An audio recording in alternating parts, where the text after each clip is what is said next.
Discuss करेंगे Orgel diagram. Orgel diagram discuss करने से पहले आपको कुछ बेसिक नॉलेज होनी चाहिए कि अगर आपके पास D1 स्टेट है, D1 स्टेट किस चीज़ की बात की जा रही है? यहाँ पे ऑर्बिटल्स की बात की जा रही है, जिन ऑर्बिटल्स को आप बेसिक से जानते हैं, एस, पी, डी, एफ।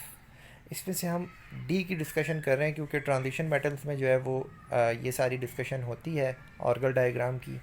और ट्रांजिशन मेटल्स के अंदर कॉम्प्लेक्स फॉर्म होते हैं। जहाँ कॉम्प्लेक्स फॉर्म होते हैं वहाँ पे आपके पास एक कॉन्सेप्ट होता है कि मेटल, और मेटल के पास एक लिगेंड आता है, और लिगेंड जैसे ही उसके करीब आता है तो जो मेटल होता है उसकी जो स्टेट्स होती हैं वो स्टेट्स चेंज हो जाती हैं। So that is why we are discussing only D orbital, और डी ऑर्बिटल को हम डिस्कस कर रहे हैं यहाँ पे। और दूसरी बात ये कि जब ये लिगेंड एक मेटल के पास आता है तो जो स्टेट्स डेवलप होती हैं, न्यू स्टेट्स, उन स्टेट्स को कैसे डिफ़ाइन करें, उन स्टेट्स की एनर्जी को किस तरह से डिफ़ाइन करें, ये सारी डिस्कशन हमें ऑर्गल डायग्राम से मिलती है। सो फर्स्ट ऑफ ऑल आपको ये समझ आई कि यहाँ पे डी की डिस्कशन क्यों हो रही है, हम डी को ही क्यों लेके आए।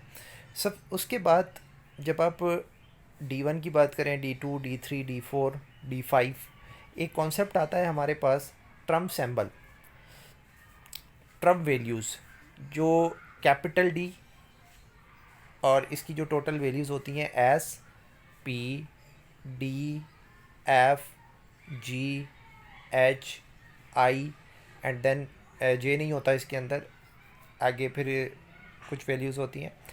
सो ये वैल्यूज़ कैसे डेवलप होती हैं, ये टर्म्स क्यों डेवलप होते हैं, अगर इसका मैं आपको जस्ट वन वर्ड डेफिनेशन बता दूं कि क्या इसके पीछे रीज़न है, तो ये जो, और सबसे पहले आप जानते हैं कि हमारे पास N1 N2 ये एनर्जी लेवल्स होते हैं।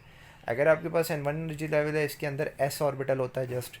अगर आपके पास N2 एनर्जी लेवल है जिसके अंदर 8 इलेक्ट्रॉन्स होते हैं, उसके अंदर S और P भी होते हैं, ठीक है।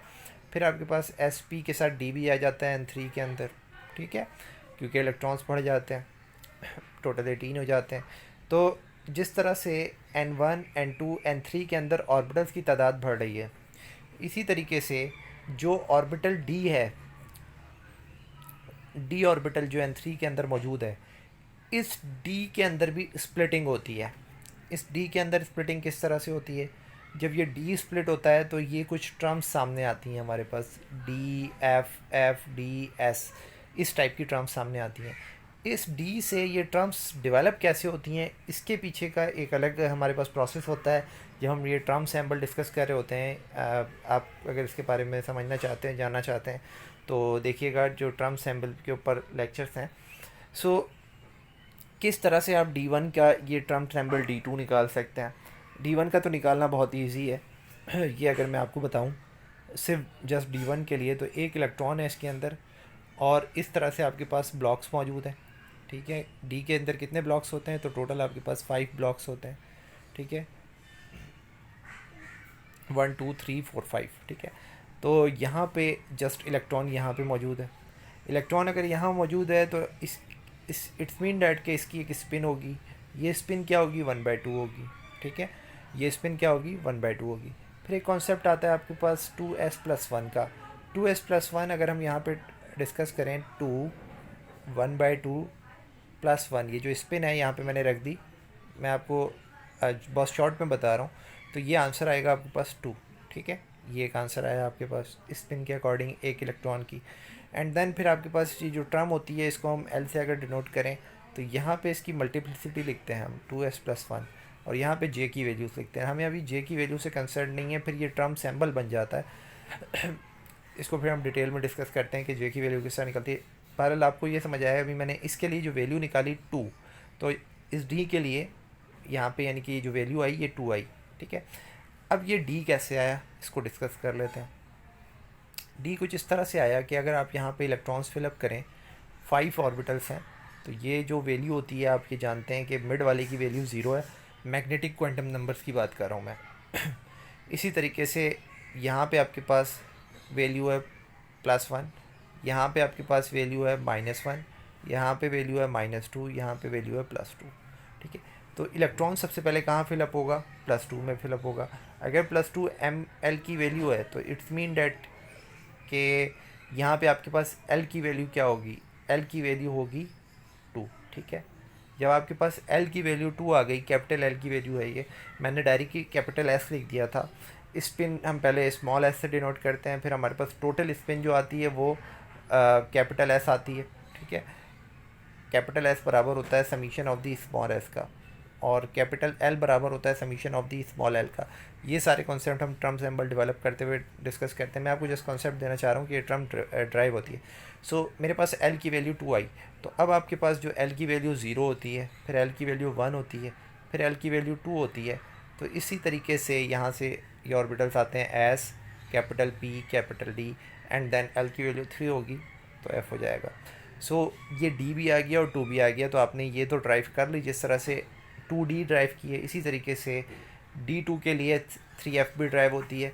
फिर आपके पास ये D3 के लिए 4F ड्राइव होती है, D4 के लिए ये ड्राइव होती है, ये अप टू 7 ड्राइव होती जाती हैं।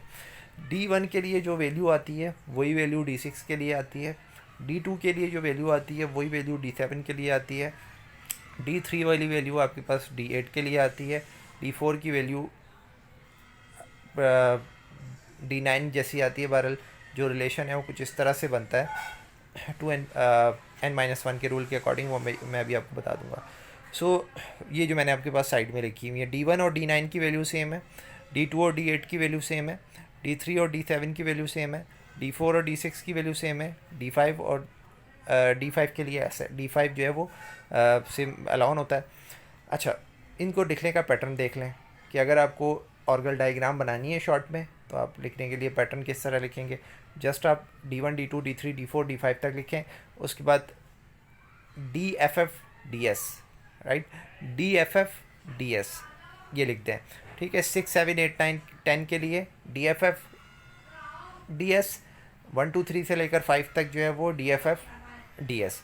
अच्छा, दूसरी चीज़ ये कि हमने जब इनको रिलेट करके लिखा, D1 के सामने D9 लिखा, D2 के सामने D8 लिखा, D7 के, तो ये रिलेशन अगर आप याद कर लें तो फिर भी यही पैटर्न बनता है,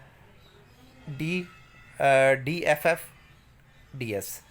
अब ये जो वैल्यूज़ आ रही हैं 2D, यही 2D ये इसके लिए है, ये दोनों आपस में सेम इनकी वैल्यूज़ हैं, टर्म्स इनकी टर्म्स की वैल्यू है, इन दो की टर्म्स की वैल्यू सेम है, इनकी टर्म्स की वैल्यू सेम है, इनकी टर्म्स की वैल्यू सेम है। क्वेश्चन इज़, क्या जो टर्म्स की वैल्यू आती हैं वो जस्ट यही आती हैं? तो इसका आंसर ये है कि ऐसा नहीं है, ये नहीं आती। ये हमने जस्ट लिखी है ग्राउंड स्टेट, ठीक है, ये हमने जस्ट इसकी ग्राउंड स्टेट लिखी है। हमारे पास जो इसकी वैल्यूज़ आती है वो और भी आती हैं, यहाँ पे मौजूद होती हैं वैल्यू, वो हम आगे जाके अगर ज़रूरत पड़ेगी तो देख लेंगे। अब यहाँ पे हमारे पास एक रूल है, एस ट्रम जो है वो पहले हम कुछ चीज़ें और देख लेते हैं। एस ट्रम जो है वो कॉमन है, ये एस ट्रम जो है वो D5 के लिए भी है, D10 के लिए भी ये वैल्यू होती है, D1, D6, D4, D9 इन सब के लिए DR है, D2, D7, D3, D8 इन सब के लिए FR है। अब यहाँ पे देखिएगा कि D and F are splitting terms but S have no splitting. S जो होता है वो कोई स्प्लिटिंग इस तरह की शो नहीं करता, जो हमारे पास स्प्लिटिंग शो होती है वो D और F की ही शो होती है, राइट। ये चीज़ आपको समझ आई कि इसलिए हम जो ऑर्गल डायग्राम मोस्टली डिस्कस करेंगे वो इनकी डिस्कस करेंगे, ये जो होंगी जो स्प्लिट होते हैं, जो स्प्लिट होते हैं वहीं पे इशू आता है। यहाँ पे देखें कि कॉन्सेप्ट है, जो D(n) की कॉन्फ़िगरेशन होगी वो D10-n की होगी, जो मैंने वहाँ पे लिखा हुआ है ना D1, D9 किस तरह से आया कि D1 की जो होगी तो 10-1 = 9, वही D9 की होगी। तो इसके लिए कैपिटल D आ गया, इसी तरीके से कैपिटल F आ गया। तो ये किस तरह से आया है मैंने आपको बता दिया कि ये सब चीज़ें ऐसे ही नहीं आ जाती हैं, ड्राइव होके आती हैं। ओके, सो ये सारा 10 में से जो है वो n-1 किया हुआ है। तो यहाँ पे आप देख सकते हैं कि 2, 10-2, 3, 10-3, 7, 4, 10-4, इसी तरीके से 5, 10-5, 5। तो खैर ये तो ऐसी बात हो गई। इसके बाद आ जाए, so the Orgel diagram is only for D और F। ऑर्गल डायग्राम उन चीज़ों के लिए होगी, उन D ऑर्बिटल्स के लिए होगी जो जस्ट F दिखाते हैं, D और F पे जो है इन्वॉल्व होते हैं। स्प्लिटिंग ऑफ D ऑर्बिटल को स्प्लिट होते हुए देखें कि किस तरह से D ऑर्बिटल स्प्लिट होता है। इसमें दो कॉन्सेप्ट आते हैं हमारे पास, एक टेट्राहाइड्रल और एक आता है ऑक्टाहाइड्रल का कॉन्सेप्ट। जब हम टेट्राहाइड्रल के लिए बात करेंगे तो थोड़ी सी डिफरेंट होगी, और जब हम ऑक्टाहाइड्रल के लिए डिस्कशन करेंगे ये डिस्कशन थोड़ी डिफरेंट होगी। ये सारी चीज़ें हम कहाँ देखते हैं, ये अब जब एमओटी वगैरह देख रहे होते हैं तो वहाँ पे टेट्राहाइड्रल और ऑक्टाहाइड्रल बनते हैं। अभी हम यहाँ पे जस्ट इस चीज़ को आप माइंड में रखें कि इनके लिए थोड़ी रिवर्स हो जाएंगी डायग्राम्स जो है। ये मैंने बनाया है ऊपर 2 ऑर्बिटल्स और नीचे बनाए हैं 3 ऑर्बिटल्स। ये 3 और 2 क्या चीज़ें हैं, ये हैं आपके पास इनके सब ऑर्बिटल्स, यानी कि डी के अंदर कितने ऑर्बिटल्स होते हैं, कितने ब्लॉक्स होते हैं सॉरी। तो ये होते हैं आपके पास D X Y, D Y Z, D X Z, D X square minus Y square, D Z square. अब आप जानते हैं ये सारी नॉलेज आपके पास मौजूद है, लेकिन इनको, इस नॉलेज को इंटरप्रेट करना, इसको समझना और इसको रिवाइज़ करना ऑर्गल डायग्राम के लिए ज़रूरी है। ये सारी चीज़ें आप कर चुके हैं। सो ये जो 3 टर्म्स आती हैं D X D Y D Z, ये लो एनर्जी स्टेट पे टेट्राहाइड्रल में नज़र आ रही हैं और ये आपके पास हाई एनर्जी स्टेट में टेट्राहाइड्रल में नज़र आ रही हैं। तो इसको आप कहते हैं, जो नीचे आपके पास ब्लॉक बन रहा है इसको हम कहते हैं ई जी, और ऊपर वाले को कहते हैं टी टू। सॉरी, यहाँ पे जस्ट ई बोलेंगे और यहाँ पे टी टू बोलेंगे, ठीक है। जब आप टेट्राहाइड्रल के लिए ये वैल्यूज़ लिख रहे होंगे तो आप जस्ट क्या कहेंगे, इसको आप टी टू और ई कहेंगे, ई के नेम से जो है वो प्रोनाउंस करेंगे।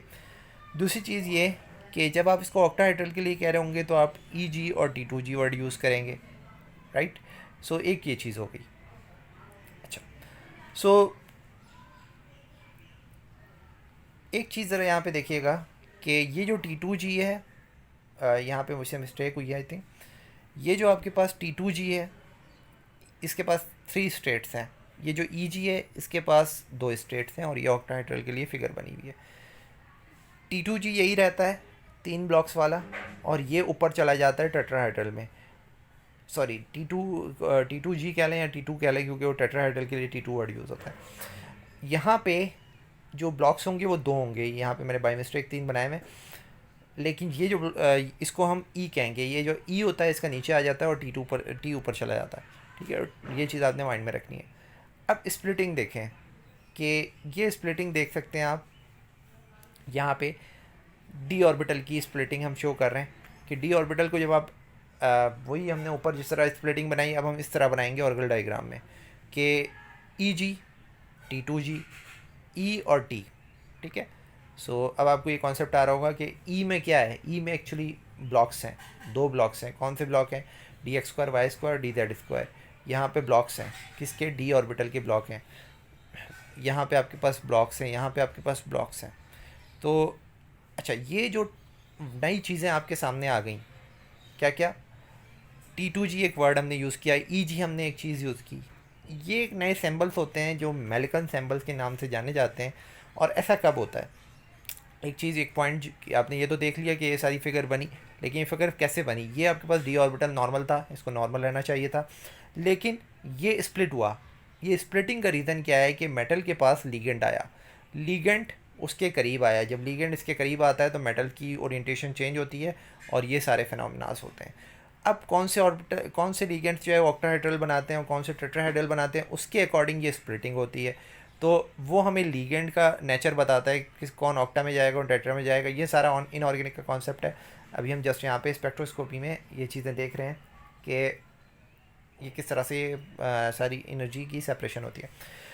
ओके, सो टी और ई किस तरह से आया और ये आपको समझ आई। अच्छा, ये सब कुछ क्यों होता है कि इसके अंदर जो है वो टी ऊपर चला जाता है और जी नीचे चला जाता है, इसके पीछे भी कॉन्सेप्ट हैं होल वगैरह के। यहाँ पे देखिएगा स्प्लिटिंग ऑफ एफ़, अगर हम एफ़ की स्प्लिटिंग की बात करें तो वो किस तरह से होती है।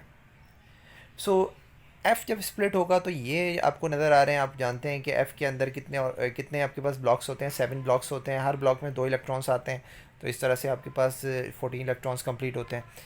एफ़ जब स्प्लिट होता है तो ये कुछ इस तरह से होता है कि आपके पास 3 डीजनरेट ऑर्बिटल्स बनते हैं, ठीक है। जब इसके जो नियरर, जब लीगेंड इसके करीब आता है तो ये इस तरह से कुछ ब्रेक होता है, T1G, T2G और A2G। T1G, T2G, A2G, ये इसके सैम्बल्स हैं। ये किसके लिए बात होगी, तो आंसर है इस साइड पे जो हमने डायग्राम बनाई है ये ऑक्टाहाइड्रल के लिए बनाई है। ऑक्टाहेड्रल में कुछ इस तरह की सिचुएशन होगी। सबसे पहले T1, उसके बाद T2, उसके बाद A2, राइट। अच्छा, तो स्प्लिटिंग ये ओरिजिनल स्प्लिटिंग है कि ये इसका ओरिजिनल सीक्वेंस है। कैसा sequence? T1, T2, A2, T1, T2, A2, ये जो आपको नज़र आ रहा है, अब हम इसको पीछे से रिलेट करें, वहाँ पे आपके पास एक था T2G और एक था EG, ठीक है। अब यहाँ पे ये T2 तो सेम रहा क्योंकि लो एनर्जी स्टेट है, इसके पास 3 है, लेकिन ये A2 आ गया इसकी जगह पे। वहाँ पे क्योंकि EG था, उसके पास 2 ब्लॉक्स थे, यहाँ पे A2 है, इसके पास एक ब्लॉक है। बहरहाल जो जो आप हमें यहाँ पे नज़र आ रहा है फिजिकली, इसको इंटरप्रेट करके बता रहा हूँ, ये इसका एक्चुअल मीनिंग नहीं हो सकता, मे बी पॉसिबल कि ये हो T1G, क्योंकि जो ट्रिपलेट हैं, यही इसके पीछे जो है वो इस टाइप की रीज़न होता है। ये क्योंकि ट्रिपलेट स्टेट में जो है ब्रेक हो रहा है, तो इसको T1 कह रहे हैं क्योंकि डाउन है। इनके दरमियान डिफरेंस कितना है एनर्जी का, ये एनर्जी का डिफरेंस देख लेते हैं। तो इधर जो एनर्जी का डिफरेंस होता है -6 DQ का आता है, ठीक है। DQ हमारे पास एनर्जी का यहाँ पे एक यूनिट है। अच्छा, ये हम कहाँ से देखते हैं? ये हम बैरी सेंटर से देखते हैं, ये आपके पास बैरी सेंटर कहलाता है। यहाँ से हम डिफरेंस देखते हैं, तो ये -6 पे नीचे आ रही है ये वैल्यू, ठीक है। ये जो -6 नीचे होता है। इसी तरीके से T2G कितना ऊपर है इससे? 2 DQ ऊपर है। इसी तरीके से ये 10 DQ इससे अबव है, ऊपर जो वैल्यूज़ हैं वो प्लस में है और नीचे वाली। अब अगर हम यही चीज़ देखेंगे, ये हम देख रहे थे ऑक्टाहाइड्रल के लिए, अगर इसी चीज़ को हम टेट्राहाइड्रल के लिए देखेंगे तो क्या होगा? तो आपके पास ये जो A2 है ये डाउन पे आ जाएगा, ये जो T2 है, ये T2 मिड में था, ये एक्सिस से नीचे आ गया, और ये जो T1 है ये शिफ्ट हो जाता है टॉप पे। तो ये शिफ्टिंग हो जाती है टेट्राहाइड्रल में, ठीक है। इसके बैक के रीज़न को भी हम नहीं देख रहे, बहरहाल ऑर्गल डायग्राम पे हमने जाना है। तो ये चीज़ अभी आप देख लें कि जो वहाँ पे जो रिवर्जन हो रही थी वो कहाँ हो रही थी? ऑक्टाहाइड्रल से टेट्राहाइड्रल पे। यहाँ पे ऑक्टाहाइड्रल से टेट्राहाइड्रल पे रिवर्स हो रहा था। ऑक्टाहाइड्रल पे ओरिजिनल सीक्वेंस है और टेट्राहाइड्रल पे सीक्वेंस जो है वो चेंज हो रहा है, ठीक है। इस सीक्वेंस को देखिएगा, ये कुछ इस तरह से चेंज हुआ है कि ये आपके पास ऊपर कितना था? 10 पे था, अब ये नीचे आ गया है -10 पे, बिल्कुल रिवर्स हो गया है 180 डिग्री। ये आपके पास नीचे कितने पे था? 6 पे था, -6 पे, तो ये ऊपर कितने पे चला गया? 6 पे चला गया। इसी तरीके से इसको अगर आप देखें तो ये जो है वो +2 पे था, ऊपर था एक्सिस से, अब ये एक्सिस से नीचे आ गया -2 पे। तो ये एनर्जी की स्प्लिटिंग है ऑक्टाहाइड्रल और टेट्राहाइड्रल में। अब हम इसी चीज़ को अगर इस टाइप से बनाएं तो ऑर्गल डायग्राम कुछ इसी तरह की ही बनाते हैं हम लोग। तो F ऑर्बिटल स्प्लिट हो रहा है, A2, T2 और T1। ये एक्चुअल मेडिकल सैम्बल्स हैं। जो स्मॉल टी वगैरह यूज़ होते हैं वो मेडिकल उसके लिए वर्ड नहीं यूज़ किया जाता, मेडिकल सैम्बल्स के लिए ये वर्ड यूज़ किया जाता है। ये मेडिकल सैम्बल्स स्टार्ट होते हैं S से, P, D, F, G up to so on. S के लिए डिफरेंट मेडिकल सैम्बल्स होते हैं, P के लिए मेडिकल सैम्बल होते हैं, D के लिए भी होते हैं, F के लिए भी होते हैं, G के लिए भी होते हैं, up to so on, I वगैरह K के लिए भी होते हैं, ठीक है। सो ये जो मेडिकल सैम्पल्स अभी हम यूज़ कर रहे हैं, जो ऊपर आपने यूज़ किए, आपको ये चीज़ समझ आई कि ये EG, T2G यहाँ पे क्यों लिखा हुआ है, E और T क्यों लिखा हुआ है, ये सारी चीज़ें हमने डिस्कस की, ये इनके नेम्स हैं। तो यहाँ पे जब आप ऑर्गल में लिखेंगे तो कैपिटल लिखेंगे, और जब आप ये जनरल एनर्जी की जो है वो डिस्कशन कर रहे होंगे और इधर, तो आप स्मॉल में लिखेंगे, ठीक है। सो ये एक पॉइंट था। तो इसीलिए हमने यहाँ पे T1G, T2G और T। अब ये एनर्जी आपको यहाँ पे नज़र आ रही है कि ये T1G एनर्जी कुछ इस टाइप से है, -6 पे है ये बैरी सेंटर से, ठीक है। ये जो एनर्जी है ये +2 पे, इसलिए बैरी सेंटर से इधर करीब आपको नज़र आ रहा है, और ये जो है वो 10 पे है, तो इसको थोड़ा सा और ऊपर बनाना था, तो इस तरह से ये 10 पे जो है वो एनर्जी से शो कर सकते हैं। बार हम ये शो नहीं करते, हम यहाँ पे सेपरेशन देख रहे हैं कि ये अगर आपके पास बैरी सेंटर है, यहाँ से ये 6 पे है और ये 2 पे है, तो ये कितना डिफरेंस आ रहा है? ये डिफरेंस आ रहा है आपके पास टोटल 8 का। ये 8 के डिफरेंस के से जो है हम इसको देखेंगे। अगर आपके पास ये बैरी सेंटर है और ये आपके पास 2 पे है, तो ये भी आपके पास डिफरेंस आ रहा है। लेकिन एक चीज़ इस तरह से हम इसको समझते हैं कि जो टी डी जनरेट होते हैं, टी जो सेम वाले होते हैं, इनके दरमियान रिपल्जेंस होती हैं। तो इस रिपल्जन के अकॉर्डिंग हमने ये फिगर कुछ इस तरह से बनाई है कि ये दोनों दूर बनाए, और जो अपोजिट होते हैं, जो एक दूसरे से एक जैसे नहीं होते सेम, वो आपस में एक दूसरे को अट्रैक्ट करते हैं, वो एक दूसरे के पास रहते हैं, ये डीजेनरेट ऑर्बिटल। इसी तरीके से यहाँ पे आप देख सकते हैं, क्योंकि शिफ्टिंग मैंने आपको बता दी है, अब आप जी का वर्ड नहीं यूज़ करेंगे, टी और इस तरह ए, तो ये हमारे पास ऑर्गल डायग्राम की एक तरह से फिगर है। अब ओरिजिनली ऑर्गल डायग्राम्स ऑब्वियसली हम मेटल्स वगैरह के लिए बनाएंगे, चीज़ों के लिए किस तरह से D1 D2 D3 D4, ये तो हमने जस्ट ऑर्गल डायग्राम में किस तरह से आपने शो करना है। F की स्प्लिटिंग है तो इस तरह से शो करेंगे, अगर आपके पास D की स्प्लिटिंग है तो इस तरह से शो करेंगे। अब आ जाते हैं हम यहाँ पे कि ये क्या है, D1 D2 D3 D4 general Orgel diagrams इनके लिए बनती हैं। D6 D7 D8 D9 इनके लिए नॉर्मल डायग्राम से थोड़ी सी डिफरेंट टाइप की जो है डायग्राम्स बनती हैं। रीज़न, इनके पीछे रीज़न कुछ इस टाइप का है कि होल फॉर्मेशन का, ठीक है। और दूसरी चीज़ ये कि स्ट्रॉन्ग फील्ड और वीक फील्ड का जो कॉन्सेप्ट आता है, उस रीज़न की वजह से यहाँ पे इनकी डायग्राम्स डिफरेंट बनती है। अगर हम देखें D1 को, तो D1 आप अगर यहाँ पे इसको इस तरह से फिलअप करें जस्ट जनरल कॉन्सेप्ट से, तो एक इलेक्ट्रॉन आप यहाँ फिल कर देंगे। यहाँ कोई ऐसा कॉन्सेप्ट नहीं आ रहा है स्ट्रॉन्ग फील्ड और वीक फील्ड का। अगर आपको इनऑर्गेनिक केमिस्ट्री में स्ट्रॉन्ग फील्ड और वीक फील्ड का कॉन्सेप्ट पता है तो आपको ये बात मेरी समझ आ रही होगी कि क्या मैं कहना चाह रहा हूँ। कि एक इलेक्ट्रॉन है तो यहाँ पे कोई ऐसा कॉन्सेप्ट नहीं है कि एक इलेक्ट्रॉन ऊपर जाएगा कि इसके साथ पेयर होगा, ठीक है। वो आप देख लीजिएगा कि स्ट्रॉन्ग फील्ड और वीक फील्ड क्या होता है। सो यहाँ पे कोई कॉन्सेप्ट नहीं है ऐसा। अगर हम 2 के लिए बात करें तो यहाँ पे भी कोई ऐसा कॉन्सेप्ट नहीं है, 2 इलेक्ट्रॉन्स नीचे आ जाएंगे। फिर अगर हम 3 के लिए बात करें तो 3 के लिए जो है वो डिस्कशन आ जाती है कि आपके पास स्ट्रॉन्ग फील्ड है कि वीक फील्ड है, ठीक है। फिर 4 इसके साथ रिलेट कर जाता है, तो स्ट्रॉन्ग फील्ड वीक फील्ड का यहाँ पे भी कॉन्सेप्ट जो है वो D1 D2 D3 में तो आता है, और D1 D2 D3 में जो है वो कॉन्सेप्ट नहीं आता, और D4 में ये कॉन्सेप्ट आ रहा है। दूसरी चीज़ ये कि इनके डायग्राम्स जो है वो क्यों डिफरेंट होते हैं। तो स्ट्रॉन्ग फील्ड वीक फील्ड का कॉन्सेप्ट तो यहाँ पे नहीं लग रहा।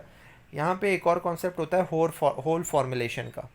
होल फॉर्मुलेशन का मीनिंग क्या है कि जो आपके पास D1 है, D1 के पास एक इलेक्ट्रॉन होगा, राइट। D2 के पास 2 इलेक्ट्रॉन्स होंगे, D3 के पास 3 इलेक्ट्रॉन्स होंगे, और D4 के पास 4 इलेक्ट्रॉन्स होंगे। इसके पास कितने होल्स होंगे D1 के पास, तो ऑब्वियसली 9 होल्स होंगे। 9 होल्स का कोई ऐसा कॉन्सेप्ट नहीं है। D2 के पास कितने होल्स होंगे, 8 होल्स होंगे। मैं होल का मीनिंग आपको समझा देता हूँ कि क्या वर्ड है। कि अगर यहाँ पे इलेक्ट्रॉन है और यहाँ इलेक्ट्रॉन नहीं है, यहाँ पे भी इलेक्ट्रॉन नहीं है, यहाँ पे भी नहीं है, यहाँ पे भी नहीं है, इसके साथ जो दूसरा होना चाहिए वो भी नहीं है, और इधर बाकी जो दो जगहों पे इलेक्ट्रॉन्स 2 होने चाहिए ये नहीं है, तो इनको हम कहते हैं कि ये एम्प्टी स्पेसेस हैं, और एम्प्टी स्पेसेस के लिए हम वर्ड यूज़ करते हैं होल्स का। सो D1 D2 D3 D4 इनके लिए हम डिस्कशन कर रहे हैं। तो यहाँ पे 9 होल्स, 8 होल्स, यहाँ कितने होल्स होंगे, 3 आपके पास इलेक्ट्रॉन्स हैं। ऊपर टोटली होल्स होंगे जो कि टोटल 7 होल्स बनेंगे। इसी तरीके से D4 में जो होल्स का कॉन्सेप्ट होगा वो 6 होंगे होल्स। यहाँ पे 6 7 8 और 9 में 9 के अंदर एक होल होता है, ठीक है। वो होल ट्रांजिशन शो करता है, उसकी वजह से इसके अंदर डिफरेंट डिस्कशन हो रही है। D8 के अंदर 2 होल्स होते हैं, 2 होल्स की वजह से ट्रांजिशन जो है वो डिफरेंट शो होती है। D7 की अगर हम बात करें तो इसके अंदर ये हाफ फील्ड से 2 ज़्यादा इलेक्ट्रॉन्स हैं, ठीक है। जब हाफ फील्ड से 2 ज़्यादा इलेक्ट्रॉन्स आ जाते हैं तो यहाँ पे भी होल फॉर्मुलेशन का कॉन्सेप्ट आता है, और हाफ फील्ड से एक ज़्यादा इलेक्ट्रॉन आ गया, सो यहाँ पे भी होल फॉर्मुलेशन का कॉन्सेप्ट आता है। तो that is why hole formulation के कॉन्सेप्ट की वजह से यहाँ पे होल जो है वो इफ़ेक्ट डालते हैं, क्योंकि एक होल और होता है हमारे पास। यहाँ पे होल्स का कोई इफ़ेक्ट नहीं होता, यहाँ पे जस्ट इलेक्ट्रॉन्स का इफ़ेक्ट होता है। जहाँ इलेक्ट्रॉन्स के इफ़ेक्ट हैं उसके लिए हम जनरल ऑर्गन डायग्राम्स बनाएंगे, और जहाँ पे होल्स का इफ़ेक्ट आता है उसके लिए डायग्राम्स थोड़ी डिफरेंट हो जाती है। यहाँ हमने नोट किया हुआ है कि D3 और D4 1 electron less from half field, एक इलेक्ट्रॉन कम है हाफ फील्ड से। यहाँ पे D8 और D9 की अगर डिस्कस करें तो 1 electron less from half field, यहाँ पे जो है वो फ्रॉम फुल फील्ड, यहाँ पे एक इलेक्ट्रॉन कम है फुल फील्ड से। तो यहाँ पे एक रिलेशन आपको नज़र आ रही है कि इधर एक इलेक्ट्रॉन कम है हाफ फील्ड से, इधर एक इलेक्ट्रॉन, दोनों में कम है फुल फील्ड से। फिर हम एक और चीज़ यहाँ पे सिमिलैरिटी पैदा करें, तो ये मैं जस्ट डिस्कशन कर रहा था D4 के लिए और D9 के लिए, कि D9 के अंदर एक इलेक्ट्रॉन कम है फुल फील्ड से और D4 में जो है वो एक इलेक्ट्रॉन कम है हाफ फील्ड से। D3 को देखें तो इसके अंदर 2 इलेक्ट्रॉन्स कम है हाफ फील्ड से, और D8 को अगर हम देखें तो इसके अंदर 2 इलेक्ट्रॉन्स कम है हाफ फील्ड से। So the follow hole formation give opposite spin. ये होल फॉर्मेशन का जो आपके पास प्रोसेस है ये हमें अपोजिशन देता है, ठीक है, अपोजिट स्प्लिटिंग देता है, ठीक है। सो इसीलिए ऑक्टाहाइड्रल को अगर आप देखें तो EG और T2G इस तरह से बनती है हमारे पास कुछ सेचुरेशन, और टेट्राहाइड्रल में T नीचे आ जाता है और E ऊपर चला जाता है। सो ये कुछ चीज़ें D1, D2, D6, D7 इसके अंदर होल फॉर्मुलिज्म का कॉन्सेप्ट आता है। सॉरी, ये जो है नॉर्मल स्प्लिटिंग फॉलो करती हैं, ठीक है, क्योंकि वहाँ पे एक इलेक्ट्रॉन कम एक इलेक्ट्रॉन ज़्यादा का कॉन्सेप्ट कोई ऐसा नहीं आ रहा। अच्छा, इलेक्ट्रॉन्स जब कम होते हैं तो होल्स का कॉन्सेप्ट आता है। इलेक्ट्रॉन्स जब एक आपके पास यहाँ से कम है, यानी कि फुल फील्ड से एक इलेक्ट्रॉन कम हो गया, तो एक आपके पास एम्प्टी स्पेस है, वो एक एम्प्टी स्पेस जो है इफ़ेक्ट डालती है, 2 एम्प्टी स्पेसेस इफ़ेक्ट डालती हैं। अगर आपके पास एक एम्प्टी स्पेस हाफ फील्ड के अकॉर्डिंग बन जाए तो वो भी इफ़ेक्ट डालेगी, और अगर ये 2 एम्प्टी स्पेसेस हाफ फील्ड के अकॉर्डिंग बनेगी वो इफ़ेक्ट डालेगी। लेकिन अगर इलेक्ट्रॉन्स ज़्यादा हो जाएं, लेट से कि एक इलेक्ट्रॉन ज़्यादा हो गया हाफ फील्ड से, तो इसको हम इस तरह से कंबाइन करेंगे कि जैसे D7 है जिसका 2 इलेक्ट्रॉन ज़्यादा हो गए हाफ फील्ड से, जिसका एक इलेक्ट्रॉन ही है यानी कि एम्प्टी से एक इलेक्ट्रॉन ज़्यादा है, ये आपके पास एम्प्टी से 2 इलेक्ट्रॉन ज़्यादा है। सो ये सारी मुझे इतनी लंबी डिस्कशन करने का मीनिंग ये था कि आपको ये चीज़ समझ आए कि ये रिलेशंस किस तरह से बन जाती हैं इनके दरमियान, कि हम जब ऑर्गल डायग्राम अब डिस्कस करने जा रहे हैं जिसमें ये क्यों लिखा हुआ है कि D1 D6 एक जैसे हैं, D4 D9 एक जैसे हैं, D1 D6 एक जैसे हैं और D4 D9 जो है वो एक जैसे हैं। सो अब हम यहाँ पे इसको डिस्कस करते हैं ऑक्टाहाइड्रल और टेट्राहाइड्रल। ऑक्टाहाइड्रल के लिए डिस्कशन करेंगे D1 और D6 की स्प्लिटिंग को देख के। सो D1 और D6 जो स्प्लिट होते हैं इसमें T2G आपके पास नीचे बनता है, ठीक है। अगर हम ऑक्टाहाइड्रल के लिए बात करें तो ऑक्टाहाइड्रल इस साइड पे बनाते हैं हम, और जब ऑक्टाहाइड्रल आप बनाते हैं तो उसके लिए आप T2G का वर्ड यूज़ करते हैं, EG का वर्ड यूज़ करते हैं, ठीक है। तो जहाँ पे EG और T2G वर्ड यूज़ हुआ है इट्स मीन डैट कि ये ऑक्टाहाइड्रल के लिए डिस्कशन हो रही है, और ऑक्टाहाइड्रल के लिए जो ऑर्गल डायग्राम बनेगी वो D1 और D6 ही बनेगी इस साइड पर।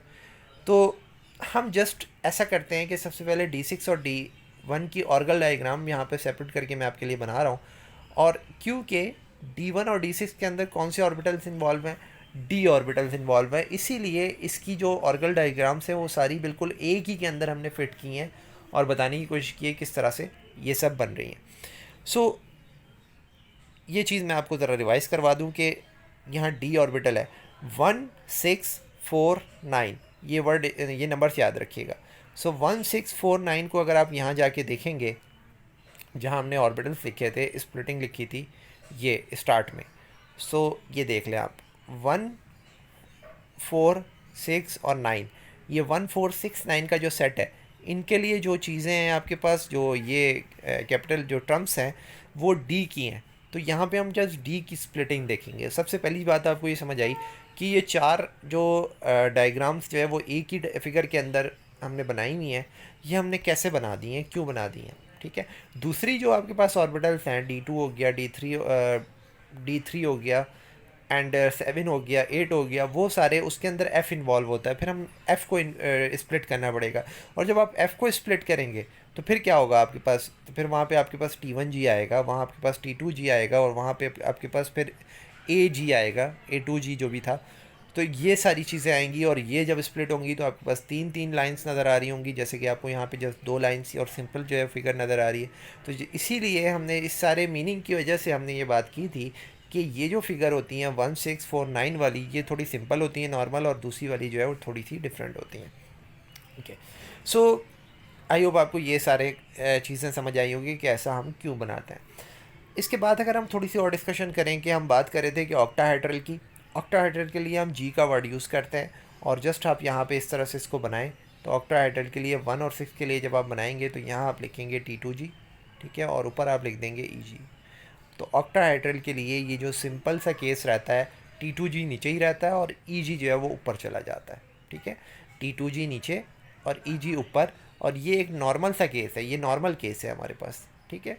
ये जो आपको नज़र आ रही है EG और T2G लिखा है, ये हमने इसके लिए लिखा हुआ है। तो डिस्कस करेंगे इसको थोड़ी नेक्स्ट वीडियो में।